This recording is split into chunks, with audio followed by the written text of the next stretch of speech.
સાયલાના ડોડિયા ગામે એક સામાન્ય ઝઘડાએ ભયાનક રૂપ ધારણ કરી લીધું। વાડી માલિક જયદીપ ઉર્ફે દિગ્વિજય ચૌહાણે ગુસ્સામાં આવી મધ્યપ્રદેશના ખેત મજૂર પીડિયાભાઈને કૂવામાં ધક્કો મારી મોતને ઘાટ ઉતારી દીધા। મારું નામ પાંગાભાઈ, એ અમારો પીડિયાભાઈ ડીગુડાભાઈ કાન 2-3 સાલથી ભાગ્યું રાખતો હતો।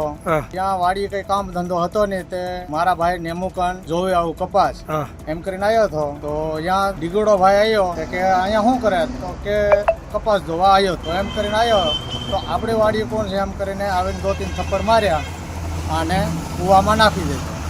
પોલીસ આપણે એમ કહે કે અમારા ભાઈ આદિવાસી હતો, આનું ગમે ત્યારે જલ્દીથી અન્યાય અમને પોલીસવાળા આપે।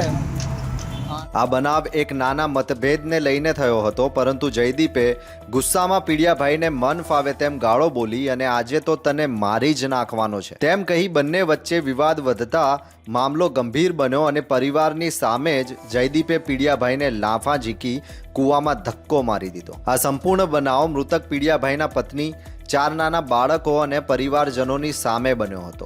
ગઈ તારીખ 24/9/2025 બપોરે આશરે 1 વાગે આજુબાજુ ડોડિયા ગામની સીમમાં BNS કલમ 103(1) મુજબનું ગુનો બનવા પામેલ હતો। એ સમય દરમિયાન આ વ્યક્તિ પોતાના ઘરે હાજર હોય, પોતાના ભાઈના ઘરે હાજર હોય, ત્યાં આવી અને એકબીજા સાથે બોલાચાલી થઈ અને મારામારી થતા મારી નાખવાના ઈરાદે કૂવામાં ધક્કો મારી અને પાડી દેતા મોત નિપજાવેલ હોય એ પ્રકારનો ગુનો આચરેલ છે। બનાવ બાદ ગભરાયેલો જયદીપ ઘટના સ્થળેથી પોતાની મોટરસાઇકલ પર ફરાર થઈ ગયો। ત્યારબાદ પરિવારે પોલીસને જાણ કરતા સાયલા પોલીસે તાત્કાલિક કાર્યવાહી કરી મૃતદેહને બહાર કાઢી પોસ્ટમોર્ટમ માટે મોકલ્યો। આરોપી જયદીપ પોતાની વાડીમાં છુપાઈને બેઠો હતો ત્યારે પોલીસે તેને ઝડપી પાડ્યો અને તેણે આરોપની કબૂલાત કરી। આ ઘટનાથી સમગ્ર પંથકમાં ચકચાર મચી છે। ધન્યવાદ, આભાર।